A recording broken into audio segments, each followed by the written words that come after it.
नमस्कार दोस्तों, कैसे हैं आप लोग। उम्मीद करता हूँ खुश होंगे, मजे में होंगे।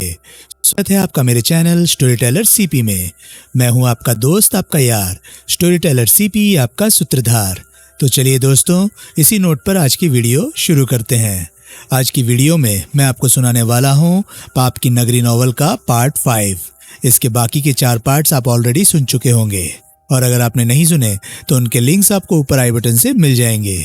तो चलिए दोस्तों, ज्यादा देरी ना करते हुए शुरू करते हैं पाप की नगरी नॉवल का पार्ट 5। ठीक 8 बजे धारावी के क्रेजी के नाम से जाने जाने वाले इलाके में स्थित पास्कल के बार में विमल की इरफान अली से मुलाकात हुई। फिर बहुत खामोशी से धारावी में मुबारक अली की बाबत पूछताछ का सिलसिला शुरू हुआ। मुबारक अली के हुलिये के बयान से भले ही लोगों ने अनभिज्ञता से कंधे उचकाए, लेकिन मुबारक अली की 2 और खूबियों की वजह से कईयों ने कबूल किया कि वो मुबारक अली को जानते हैं। एक तो वो 12 नंबर का जूता पहनता था, और दूसरे उसका अंदाज़े बयां कुछ ऐसा था कि हर बात में वो ये ज़रूर कहता था कि वो क्या कहते हैं अंग्रेज़ी में, लेकिन ऐसा कहने के बाद साथ में अंग्रेज़ी का लफ्ज़ कभी नहीं जोड़ पाता था। तकिया कलाम की तरह वो क्या कहते हैं अंग्रेजी में कहने के बाद वो आगे जो कुछ कहता था हिंदुस्तानी में ही कहता था। लेकिन लोगों ने उन खूबियों की वजह से मुबारक अली को जानते होने की हामी ही भरी। किसी ने इस बात की तस्दीक ना की कि मुबारक अली धारावी में था तो कहाँ था। आधी रात के करीब कई जगह टक्करें मार चुकने के बाद वे ट्रांजिट कैंप में स्थित एक ढाबे पर पहुंचे, जो वास्तव में बेवड़े का अड्डा था और जिसे अजमेर सिंह नाम का एक बड़ी विकराल शक्ल सूरत वाला सरदार चलाता था। वहां भी मुबारक अली की बाबत पूछताछ का नतीजा 0 निकला। अब विमल ने गहरी सांस ली। छुट्टी। लगता है वो शहर छोड़ गया है, या फिर उसके जानने वाले उसके इतने वफादार हैं कि कोई उसके बारे में फूट के नहीं दे रहा। हो सकता है। वैसे उसका धारावी में ही होना जरूरी थोड़ी ही है। इतनी बड़ी बंबई है, वो कहीं भी हो सकता है। हमने उसे यहीं छोड़ा था कई दिन पहले। क्या जरूरी है कि अभी वो यहीं बैठा होगा? कहीं और तलाश किया जाए। है कोई और जगह तुम्हारी निगाह में? है तो सही। कौन सी? कमाटीपुरा, नागपाड़ा, येलो गेट, सिवरी, मलाड, भिंडी बाजार, भाईखला, भोईवाड़ा। ऐसी जगहों पर पुलिस ने क्या कम तलाश की होगी उसकी? तलाश तो खूब की होगी, लेकिन पुलिस की और हमारी तलाश में फर्क है। यहाँ तो कोई फर्क सामने नहीं आया। है तो सही फर्क। पुलिस को मुबारक अली के यहाँ होते हुए भी ये जवाब मिल सकता है कि वो यहाँ नहीं है। हमें ये जवाब इसलिए मिला हो सकता है क्योंकि सच ही वो यहाँ नहीं है। लोग उसकी खातिर पुलिस से झूठ बोल दें। ऐसा रसूख वाला दादा लगता तो नहीं था वो। दादाओं के रसूख का क्या पता लगता है। इरफान तनिक हंसा। अब अपनी ही मिसाल ले लो। चुप। इरफान फिर हंसा, लेकिन उसने उस बात को आगे बढ़ाने की कोशिश न की। अब क्या इरादा है? विमल बोला।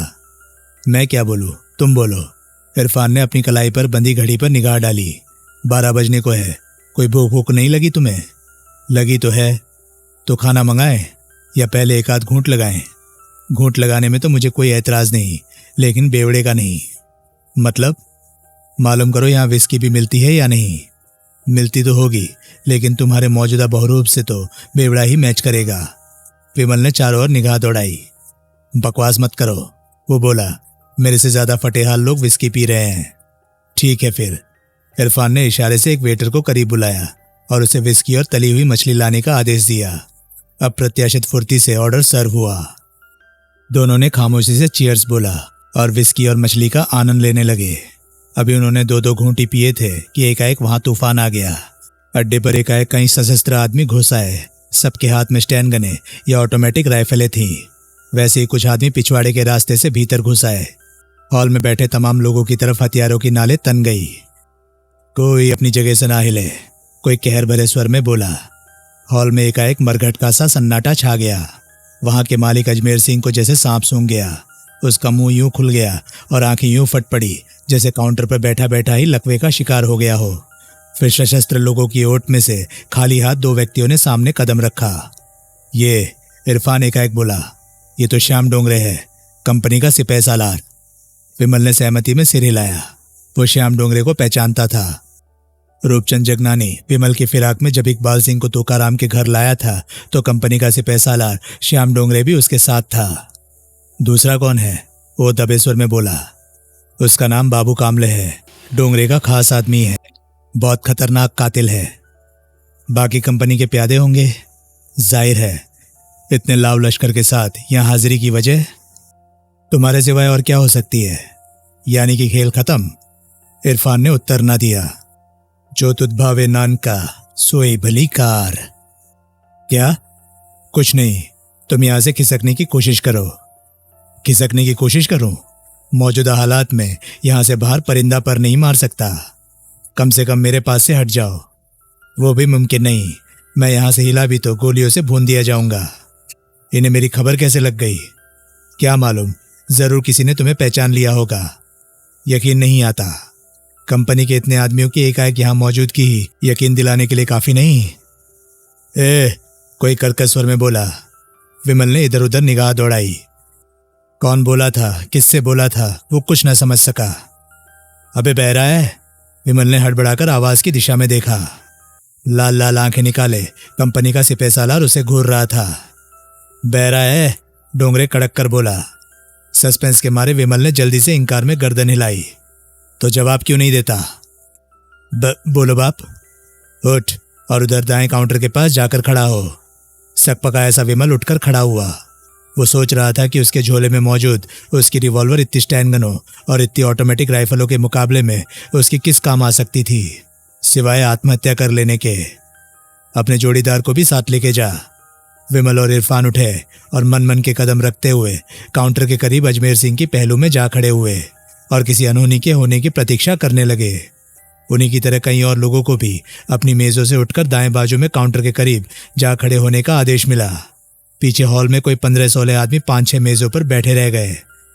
डोंगरे और कामले की आंखें मिली। फिर कामले ने प्यादों को एक हल्का सा इशारा किया। तत्काल मेजों पर बैठे आदमियों पर चारों दिशाओं से गोलियों की बरसात होने लगी। कुछ क्षण बाद जैसे एकाएक वो बरसात शुरू हुई थी, वैसे ही एकाएक बंद हो गई। मेजों पर, कुर्सियों पर, वहां से फर्श पर लुढ़क गई लाशें लाशें दिखाई देने लगी। हर कोई फटी फटी आंखों से उस नरसंहार का नजारा कर रहा था। तू, डोंगरे ने खंजर की तरह एक उंगली अपने सामने भौंकी। इधर सामने आ। विमल को साफ लगा कि डोंगरे का इशारा उसकी तरफ था, लेकिन उसका ख्याल गलत निकला। एक कोई 30 साल का लंबा तगड़ा नौजवान उसके पहलू से हटा और थर थर कांपता हुआ डोंगरे के सामने आ खड़ा हुआ। तेरा नाम थिल्लू है? उसकी तरफ लाल लाल आंखें निकालता हुआ डोंगरे कहर भरे स्वर में बोला। जब वह ऐसा भयानक गुस्सा करता था तभी देखने वालों को साफ पता चलता था कि उसकी एक आंख नकली थी। वो युवक जोर जोर से सहमति में सिर हिलाने लगा। मुंडी मत हिला हरामजादे, डोंगरे गरजा। तेरा नाम मैं तेरे से पूछ नहीं रहा, तुझे बता रहा हूं।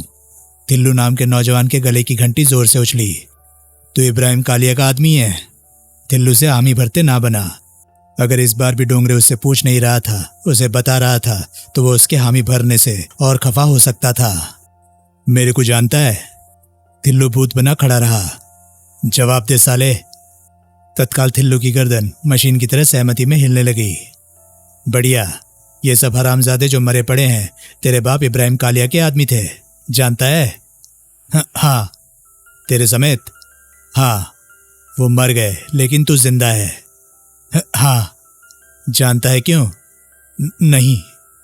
तो फिर पूछता क्यों नहीं कुत्ते? क्यों जिंदा हूं? क्यों जिंदा हूं मैं? क्योंकि अगर तू भी मर जाता तो तेरे बाप इब्राहिम कालिया को कभी मालूम ना होता कि ये सब क्यों हुआ। तू इसलिए जिंदा है क्योंकि तू उसे जाकर बताएगा। क्या? तू ये जरूरी काम करेगा। कौन सा? कंपनी का संदेश ये है कि अगर वो फौरन अपनी करतूतों से बाज नहीं आ जाएगा तो आने वाले दिनों में उसके गैंग का एक भी आदमी जिंदा नहीं रहेगा। सब यूं ही उसने लाशों की तरफ हाथ लहराया, थोक में खत्म कर दिए जाएंगे। क्या? थिल्लू ने तेजी से सहमति में सिर हिलाया। और उसे बोलना कि अगर वो अपने बाप की औलाद है तो दुबई में मुंह छुपाकर ना बैठा रहे, यहां आकर अपना थोबड़ा दिखाए। समझ गया? थिल्लू ने फिर सहमति में सिर हिलाया। डोंगरे की तवज्जो ढाबे के मालिक अजमेर सिंह की तरफ हुई। इधर आ। डोंगरे का हिंसक स्वर चाबुक की फटकार की तरह दहशत से अधमरे हुए अजमेर सिंह की चेतना से टकराया। बड़ी कठिनाई से काउंटर के पीछे से निकला और थर थर कांपता हुआ डोंगरे के सामने पहुंचा। मेरे को जानता है? डोंगरे कड़क कर बोला। हाँ। अजमेर सिंह खिखियाता हुआ बोला। नहीं। एक जवाब दे साले। पहले जानदा सी जी, हुण नहीं जानदा। मेरी शक्ल पहचानता है? जरा भी नहीं पहचानता जी, 100 वाहे गुरु दी जी। मेरे आदमियों की? बिल्कुल नहीं जी। यहाँ क्या हुआ था? मालूम नहीं जी। तेरे नौकरों चाकरों को मालूम हो? किसी को नहीं मालूम जी। सारे दे सारे, सॉरी दे, अंधे गूंगे बहरे ने जी। ये सब कैसे हो गया? मालूम नहीं जी। पता नहीं, नेरी आई के तूफान आया, बस हो गया तो पता लग गया कि हो गया। शाबाश, समझ ले तेरी जान बच गई। फिर बगुले की तरह जैसे डोंगरे अपने आदमियों के साथ वहां पहुंचा था, वैसे ही बगुले की तरह वहां से कूच कर गया। विमल की जान में जान आई। तब कहीं जाकर काउंटर के करीब खड़े लोग सकते की हालत से उभरे और फिर सबके सब एक साथ बोलने लगे। चिल्पों से वातावरण गूंजने लगा। इलाके का थाना। इरफान धीरे से बोला, यहाँ से सिर्फ 2 फरलांग दूर है। फासले से क्या होता है? विमल बोला, थाना चाहे इसी इमारत के पहलू में हो। पुलिस का काम तो वारदात के बाद पहुंचना होता है। तब पहुंचना होता है जब उनके पहुंचने ना पहुंचने से कोई फर्क ना पड़ने वाला हो। ठीक, तो ये लोग तुम्हारी फिराक में नहीं आए थे, जाहिर है। अब चलो यहां से। वो थिल्लू नाम का आदमी खिसका जा रहा है। तो क्या हुआ? मैं उससे बात करना चाहता हूं। क्यों? बाहर निकलो, बताता हूं।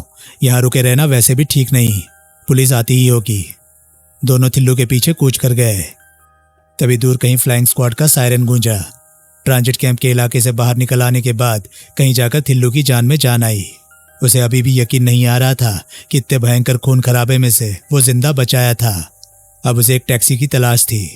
करीब ही एक टैक्सी स्टैंड था जिसकी उसे खबर थी, और उस घड़ी वो उधर ही लपका जा रहा था कि एक फिएट कार उसके पहलू में पहुंची। वो ठिठका।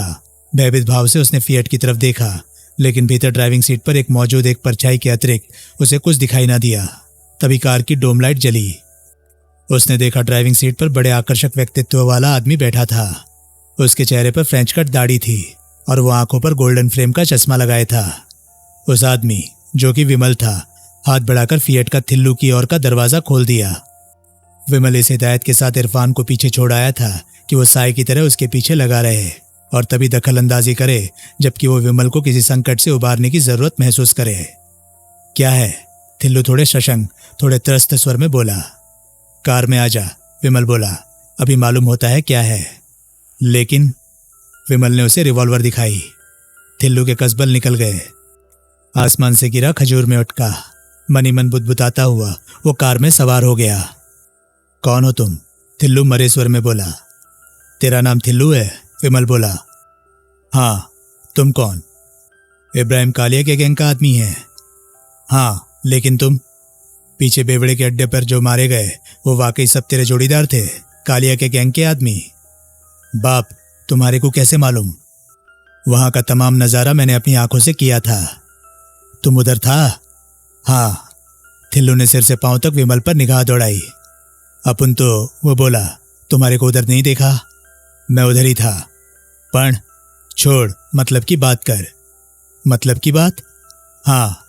क्या? डोंगरे ने तेरे को एक संदेशा दिया इब्राहिम कालिया तक पहुंचाने को, ठीक? ठीक। कैसे पहुंचाएगा संदेशा? थिल्लू खामोश रहा। जवाब दे। थिल्लू परे देखने लगा। लुंज पुंज जिंदा रहने के मुकाबले में मर जाना ज्यादा अच्छा काम है, विमल सहज स्वर में बोला। तिल तिल करके मरने से एक बारगी की मौत बेहतर होती है। किसे कह रहे हो बाप? थिल्लू शशांक स्वर में बोला। तेरे सिवाय और तो कोई है नहीं यहाँ। लेकिन मेरे को क्यों कह रहे हो? और किसे कहूं? विमल रिवॉल्वर की नाल से उसके अपने से करीब वाले घुटने पर दस्तक देता हुआ बोला।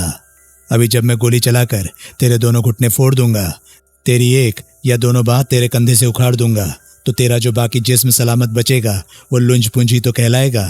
तब तो तिल तिल करके ही तो मरेगा। तुम ऐसा करेगा बाप? कोई ऐतराज? मैं तुम्हारा क्या बिगाड़ा बाप? अभी तो कुछ नहीं बिगाड़ा, लेकिन जब मेरी मदद नहीं करेगा तो। विमल ने जानबूझकर वाक्य अधूरा छोड़ दिया। मैं क्या मदद करेगा बाप? तो मुझे इब्राहिम कालिया से मिलवाएगा। थिल्लू जोर जोर से इंकार में सिर हिलाने लगा। नहीं मिलवाएगा? विमल अचरज भरे स्वर में बोला। उसने जोर से रिवॉल्वर का कुत्ता खींचा। अपन ऐसा नहीं बोला बाप, थिल्लू ने फरियाद की। तो कैसा बोला? अपन बोला कि अपन तो मेरे को इब्राहिम कालिया बॉस से नहीं मिलवा सकता। क्यों?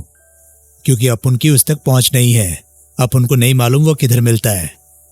कमाल है, यानी कि तू डोंगरे से झूठ बोला?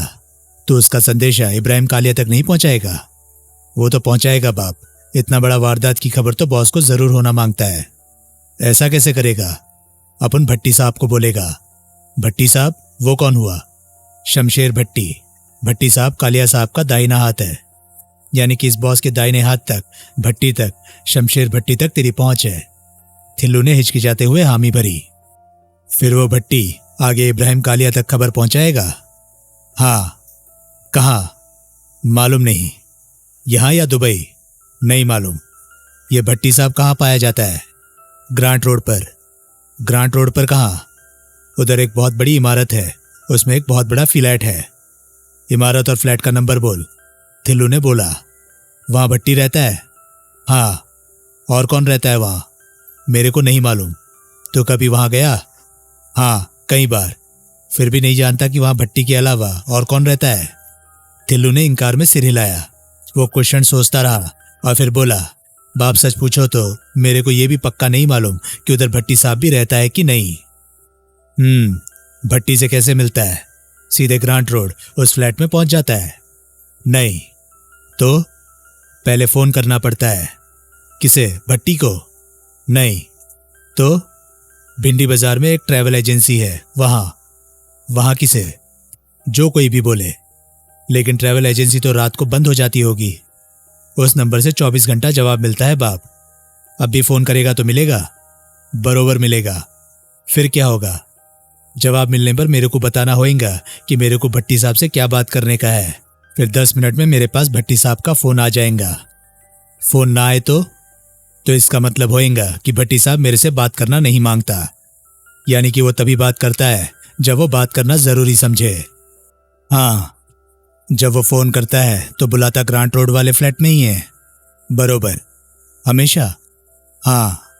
जब तेरे को इमारत का पता मालूम है, फ्लैट का नंबर मालूम है, तो तू सीधे ही वहां पहुंच जाए तो?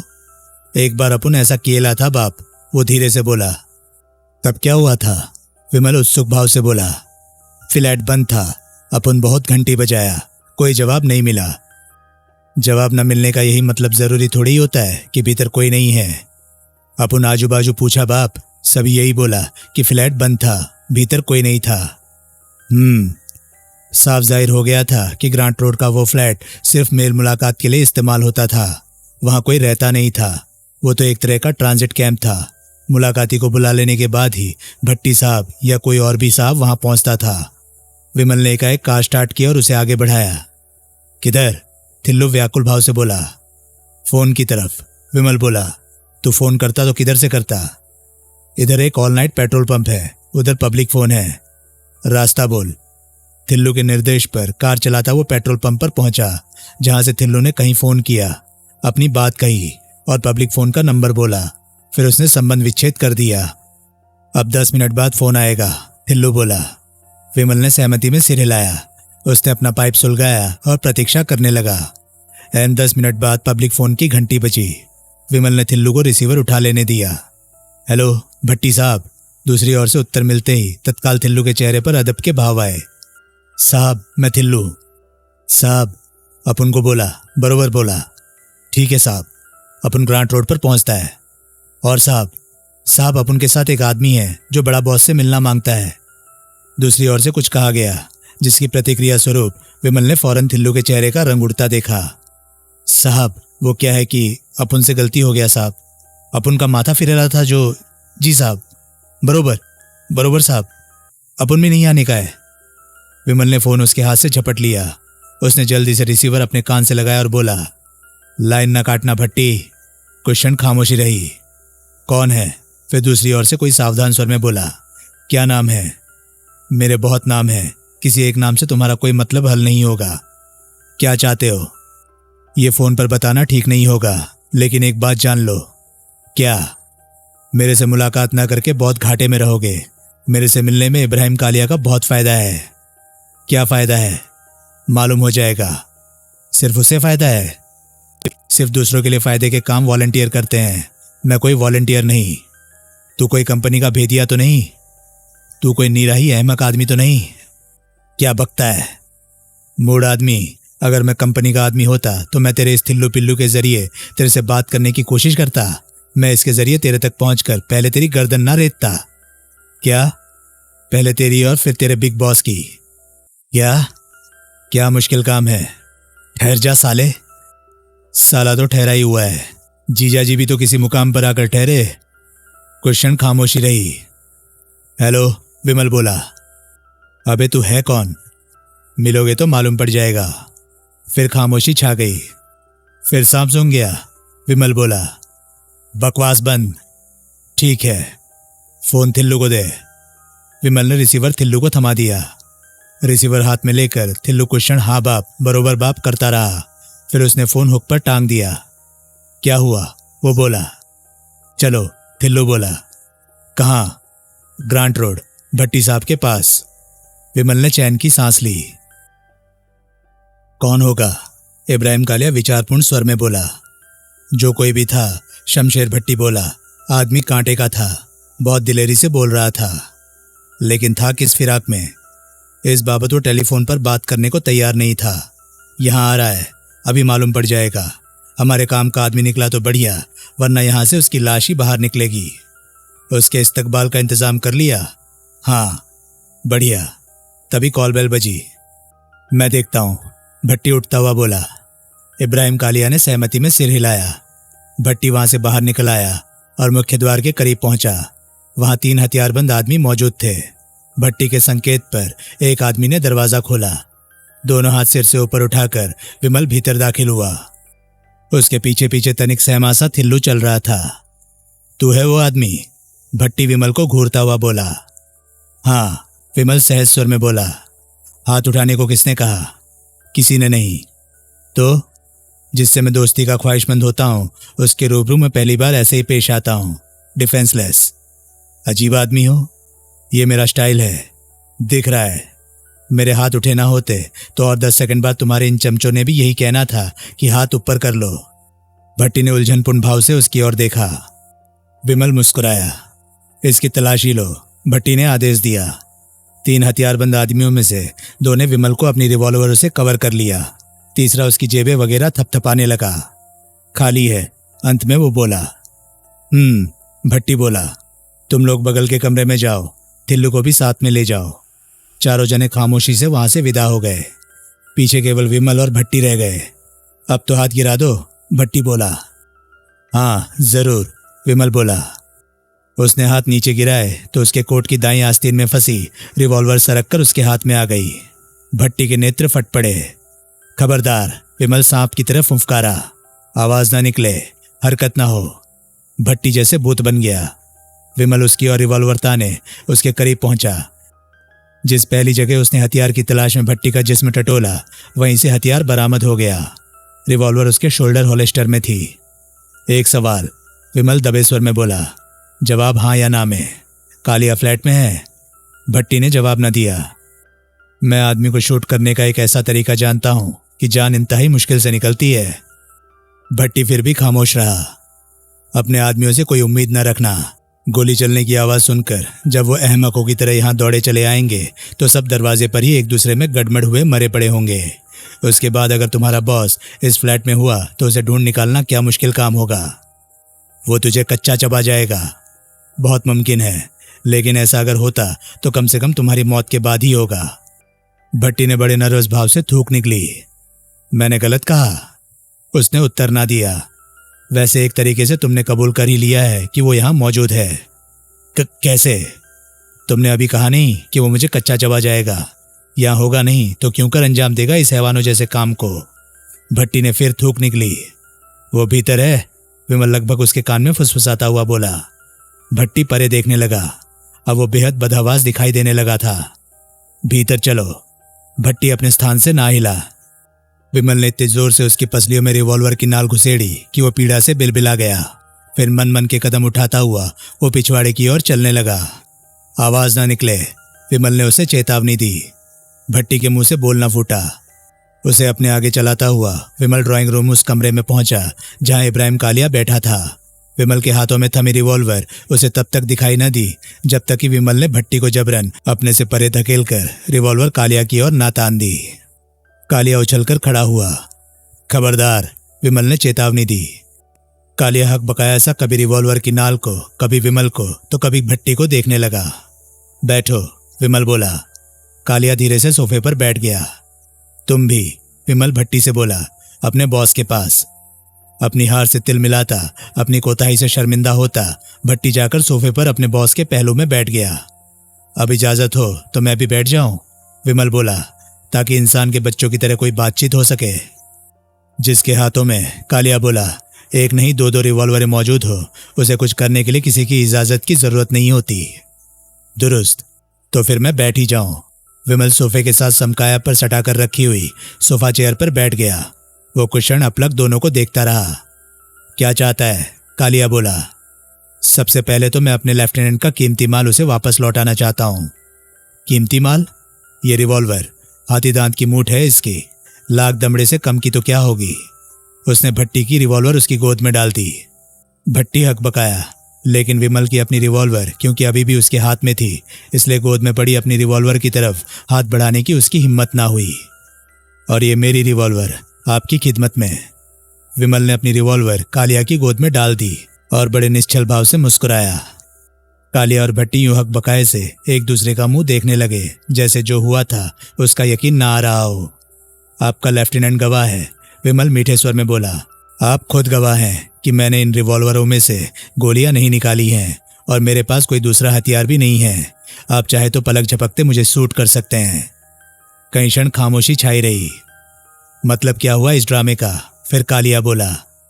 इस ड्रामे से मैंने ये स्थापित किया है कि मेरी आपसे कोई दुश्मनी नहीं, कोई अदावत नहीं। मैं आपसे दोस्ती का ख्वाहिशमंद हूँ और इसलिए यहाँ आया हूँ। यही बात मैं कितने ही लच्छेदार लफ्जों में जुबानी कहता, आपको उस बात पर फौरन यकीन नहीं आने वाला था, मुकम्मल यकीन नहीं आने वाला था। गलत कहा मैंने? नहीं, कालिया बोला, लेकिन नए नावाकिफ आदमी पर शक करना ही पड़ता है। जानता हूँ, तभी तो मुझे ये सब नाटक करना पड़ा, ताकि हम बिना वक्त ज़ाया किए एक दूसरे के करीब आ सकें, एक दूसरे को एतबार में ला सके। कालिया ने सहमति में सिर हिलाया। गुड, विमल भट्टी की ओर घूमा। जनाब, अब आपकी समझ में आ गया कि क्यों मैं पहले से ही हाथ सिर के ऊपर उठाए हुए फ्लैट में दाखिल हुआ था। ताकि तुम्हारी रिवॉल्वर, भट्टी के मुंह से निकला, कोट की आस्तीन में अटकी रहे और तुम्हारे हाथ नीचे गिरते ही वो फिसलकर तुम्हारे हाथ में आ जाए। दुरुस्त। और अपने प्यादों को समझाइए कि तलाशी का मतलब तलाशी होता है, जो कि नक से सिक तक होनी चाहिए। मैं समझाऊंगा। तलाशी वाली क्या बात हुई? कालिया बोला। भट्टी ने बताया। ओह, कालिया बोला। कुछ क्षण खामोशी रही। फिर कालिया ने जेब से सिगरेट का पैकेट निकाला और एक सिगरेट विमल को ऑफर किया। शुक्रिया, विमल बोला, मैं पाइप पीता हूँ। विमल अपनी जेब से पाइप और तंबाकू का पैकेट निकालकर पाइप में तंबाकू भरने लगा। विस्की? कालिया ने पूछा। अकेला नहीं पीता, विमल बोला, हम साथ पिएंगे। फिर क्या मुजायका है? कालिया ने खुद उठकर ब्लैक डॉग के 3 पैक तैयार किए। तीनों ने चीयर्स बोला। अब पहले, कालिया भट्टी से बोला, थिल्लू को बुलाकर उसकी कहानी सुनो और उसे यहाँ से चलता करो। उसे वैसे ही यहाँ से चलता करो, विमल बोला। जो किस्सा उसने दोहराना है उसका मैं भी चश्मदीद गवाह हूँ। अच्छा, क्या हुआ था? विमल खून खराबे की हौलनाक दास्तान दोहराने लगा। उस दौरान भट्टी वहां से उठकर बाहर चला गया। जब तक वो वापस लौटा तब तक विमल अपनी कहानी कह चुका था। कालिया का चेहरा बेहद गंभीर हो उठा। तू वहां कैसे मौजूद था? फिर उसने पूछा। इत्तेफाक से। वाकई? हाँ। अब ये तो बता कि तू है कौन? मैं वो शख्स हूं जिसका और आपका दुश्मन एक है। कौन? इकबाल सिंह। तेरी उससे क्या दुश्मनी है? क्या बिगाड़ा है उसने तेरा? ये एक लंबी कहानी है। मेरे पास सुनने के लिए बहुत वक्त है, लेकिन मेरे पास सुनाने के लिए वक्त नहीं। कालिया ने घूर कर उसे देखा। फालतू बातों में वक्त जाया करने का कोई फायदा नहीं। आप इतना समझ लीजिए कि इकबाल सिंह ने मेरा कोई ऐसा नुकसान किया है जिसकी भरपाई इकबाल सिंह और उसकी बादशाहत की हस्ती मिटाकर ही की जा सकती है। इकबाल सिंह ने या कंपनी ने? एक ही बात है। एक ही बात नहीं है तो फिर दोनों ने। हस्ती मिटा सकता है तो इकबाल सिंह की या कंपनी की। अकेले नहीं मिटा सकता, इसलिए तो यहां आया हूं। यहां किस लिए? क्योंकि एक ही आदमी के 2 दुश्मन दोस्त होते हैं। किसने कहा? क्या कि मेरी इकबाल सिंह से दुश्मनी है? कंपनी के सिपहसालार श्याम डोंगरे ने कहा। आपके आदमियों की उन 1.5 दर्जन लाशों ने कहा जो वो धारावी के उस बेवड़े के अड्डे पर बिछा गया। उस संदेशे ने कहा जिसे आप तक पहुंचाने के लिए उसने आपके आदमी थिल्लू की जान बख्शी थी। नाम अभी भी नहीं बताया तूने अपना। नाम में क्या रखा है? नाम तो शिनाख्त का एक जरिया होता है, नाम कुछ भी समझ लो। फिर भी समझ लो कि मेरा नाम सोहल है। कालिया ठठाकर हंसा। क्या हुआ, हंसने क्यों लगे? अगर तू सोहल होता तो मैं तेरे से गले लगकर मिलता और तेरी यहाँ आमद की खुशी में तेरे लिए सलामी परेड का इंतजाम करता, 21 तोपों का इंतजाम करता। ऐसी क्या खूबी है उस शख्स में? जानता है कुछ उसके बारे में? कभी नाम सुना है उसका? नाम तो सुना है, सिर्फ नाम सुना है, उसके कारनामों की बाबत नहीं सुना। ये नहीं सुना कि उस अकेले आदमी ने बखिया को और उसकी मुकम्मल बादशाहत को तबाह कर दिया था। अकेले ने तो नहीं किया था। अकेले नहीं किया था, तभी तो वो वन मैन ऑर्गेनाइजेशन कहलाता है। गलत कहलाता है। अकेला चना भाड़ नहीं फोड़ सकता। अकेले आदमी के बस का क्या होता है? लेकिन उसने अकेले कुछ नहीं किया था। बखिया की बादशाह से टक्कर लेने के लिए उसे शांताराम के 4 भाइयों की मदद हासिल थी। वो उसे बाद में हासिल हुई। उससे पहले भी वो अकेला नहीं था। उसके कारनामों का बढ़ा चढ़ाकर बयान करने वाले महज जाहिर करते हैं कि वो अकेला था। हकीकतन उसे हमेशा कोई ना कोई मदद हासिल थी। वो अकेला होता तो 2 दिन बखिया के सामने ना टिक पाया होता। तू तो, कालिया उसे घूरता हुआ बोला, बहुत कुछ जानता है सोहल के बारे में। किस्से मशहूर जो बहुत है उसके कारनामों के। कान पक गए मेरे तो उसकी बाबत किस्से कहानियां सुनते सुनते। कोई खास रौब नहीं पड़ा मालूम होता तेरे पर उसके कारनामों का। क्यों पड़े खास रौब? मैं खुद क्या उससे कम हूं? ये उसके रौब का ही तो जरूर है कि अभी तू अपना नाम सोहल बता रहा है। विमल बड़े संकोचपूर्ण भाव से हंसा। भट्टे, कालिया अपने लेफ्टिनेंट से संबोधित हुआ, ये सोहल हो सकता है? भट्टी ने गौर से विमल के चेहरे का मुआयना किया। ये नकली दाढ़ी मूछ लगाए है। कई क्षण बाद भट्टी बोला, आंखों का नीला रंग भी बनावटी लगता है। चश्मा प्लेन शीशों का मालूम होता है। बालों की सफेदी रंगत भी फर्जी मालूम होती है। उतार, कालिया बोला, सब उतार। विमल ने बड़ी सराफत से दाढ़ी, मूछ, नीले कॉन्टेक्ट लेंस और सोने के फ्रेम वाला चश्मा उतार दिया। बाल ऐसे ही रहने दो, वो बोला, यहां इन्हें दोबारा सफेद करने का इंतजाम नहीं हो पाएगा। तो दोस्तों, ये था पाप की नगरी नॉवल का पार्ट 5। ये पार्ट आपको कैसा लगा? प्लीज कमेंट सेक्शन में अपनी राय मुझे जरूर बताएं। और हाँ, अगर आपको मेरे वीडियोस पसंद आ रहे हैं तो प्लीज़ उन्हें लाइक करें और शेयर करें। साथ ही साथ चैनल को सब्सक्राइब करें, क्योंकि मैं ऐसे कंटेंट लाता रहता हूँ। तो चलिए दोस्तों, मैं मिलता हूँ अब आपसे अगली वीडियो में। तब तक के लिए नमस्कार, गुड बाय। सेफ रहिए, खुश रहिए, मज़े करिए।